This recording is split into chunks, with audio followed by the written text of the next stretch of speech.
আরে ACP sir, আপনার কাছে 2000 টোকেন থাকার পরেও কেন আমাদের রিভাইভ দিলেন না? আমার কাছে ছিল না 2000 টোকেন। তাহলে 400 দিয়ে রিভাইভ দিতে পারতেন। ভাই আমি চেষ্টা করছি রিভাইভ দেওয়ার, কিন্তু রিভাইভ হচ্ছিল না। শালা আমার খুব ভালো করে মনে আছে, আমরা পিকে ফাইট নিয়েছিলাম আর তুই পিছন থেকে আমার কিল চুরি করছিলি।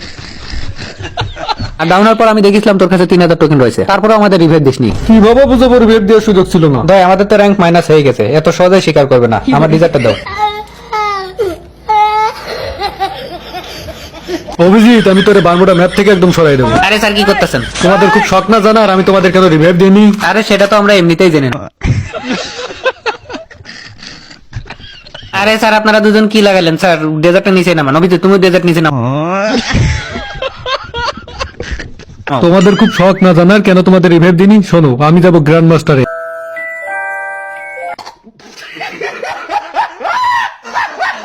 আর রিভাইভ মেশিন এর কাছে অনেক এনিমি ছিল, এই জন্য আমি তোমাদের রিভাইভ দিতে যাইনি। আরে এসিপি পাদুমান, এখন আমি গ্র্যান্ড মাস্টার তোর।